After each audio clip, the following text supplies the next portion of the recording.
2-3 ದಿನದಿಂದ ಸತತವಾಗಿ ಸುರಿದ ಭಾರೀ ಮಳೆಗೆ ಚಿತ್ತಾಪುರ ತಾಲೂಕಿನ ದಂಡೋತಿ ಗ್ರಾಮದಲ್ಲಿ ಮನೆಯೊಂದು ಕುಸಿದಿದೆ.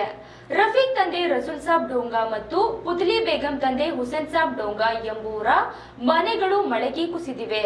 ಈ ಹಿನ್ನೆಲೆಯಲ್ಲಿ ಯಾವುದೇ ಪ್ರಾಣಹಾನಿ ಸಂಭವಿಸಿಲ್ಲ.